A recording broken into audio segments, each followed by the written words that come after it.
ইরানের পররাষ্ট্রমন্ত্রী Abbas Araghchi আগামী শনিবার সৌদি আরব এবং কাতার সফরে যাচ্ছেন। সফরের ঠিক পরদিন ওমানে শুরু হতে যাচ্ছে যুক্তরাষ্ট্র ও ইরানের মধ্যকার চতুর্থ দফার পরোক্ষ পরমাণু আলোচনা। বিষয়টি নিশ্চিত করেছে আল আরাবি আল জাদিদ। কূটনৈতিক সূত্রগুলো জানায়, সৌদি সফরে আরাকচি মূলত গাজায় ইসরায়েলি আগ্রাসন ও ফিলিস্তিনি পরিস্থিতি নিয়ে রিয়াদের সঙ্গে আলোচনা করবেন। সেই সঙ্গে তিনি যুদ্ধ থামাতে সমন্বিত পদক্ষেপ নেওয়ার বিষয়েও আলোচনা করবেন এবং অবরুদ্ধ গাজায় চলমান মানবিক সংকটের উপর গুরুত্ব আরোপ করবেন। 2 মাসেরও বেশি সময় ধরে চলা অবরোধে সেখানে তৈরি হয়েছে ব্যাপক দুর্ভিক্ষ। এই সফরে ইসরায়েলের লেবানন, ইয়েমেন ও সিরিয়ার সামরিক অভিযানের বিষয়টিও আলোচনায় আসবে বলে জানানো হয়েছে। সৌদি সফর শেষে আরাকচি কাতারের রাজধানী দোহায় যাবেন, যেখানে তিনি আরব ইরান চতুর্থ সংলাপে অংশ নেবেন।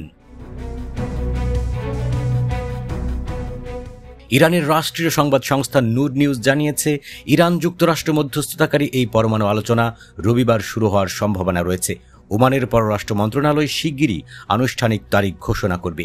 এদিকে মার্কিন প্রেসিডেন্ট ডোনাল্ড ট্রাম্পের মধ্যপ্রাচ্যের দূত স্টিভ উইটকফ এক বিবৃতিতে বলেছেন, আলোচনা ইতিবাচকভাবে এগুচ্ছে এবং প্রেসিডেন্ট ট্রাম্প কূটনৈতিক সমাধানকে অগ্রাধিকার দেন যদি উপযুক্ত পরিস্থিতি তৈরি হয়।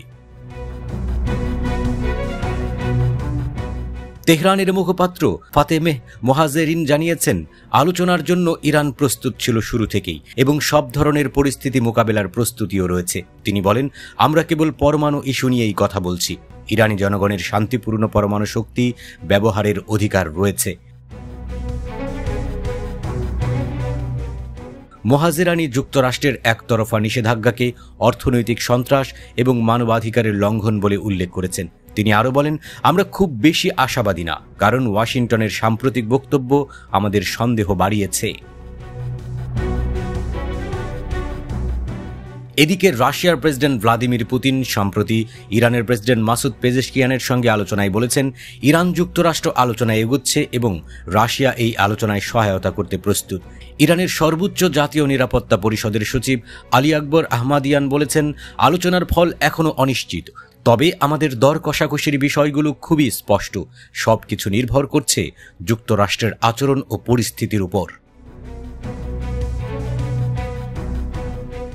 ইরান বলছে, তাদের পরমাণু কার্যক্রম আন্তর্জাতিক পরমাণু সংস্থা IAEA এর কড়া তত্ত্বাবধানে পরিচালিত হচ্ছে এবং তারা অস্ত্র তৈরির কোনো ইঙ্গিত পেয়েছে বলেও কোথাও উল্লেখ করেনি। তবে পশ্চিমা দেশগুলো, বিশেষ করে যুক্তরাষ্ট্র, বারবার অভিযোগ করে আসছে ইরানের কর্মসূচি অস্ত্র তৈরির দিকে যাচ্ছে। তেহরান স্পষ্ট জানিয়ে দিয়েছে, দেশের নিজস্ব ইউরেনিয়াম সমৃদ্ধকরণ অধিকার এবং যুক্তরাষ্ট্রের নিষেধাজ্ঞা প্রত্যাহারের প্রশ্নে কোনো ছাড় দেয়া হবে না। পাশাপাশি তাদের প্রতিরক্ষা সক্ষমতা বা আঞ্চলিক ভূমিকাকে আলোচনার অংশ করার প্রচেষ্টাকেও সরাসরি প্রত্যাখ্যান করেছে ইরান। এই আলোচনার ফলাফল সরাসরি মধ্যপ্রাচ্য অঞ্চলের স্থিতিশীলতার উপর প্রভাব ফেলতে পারে বলেই মনে করছেন বিশ্লেষকরা।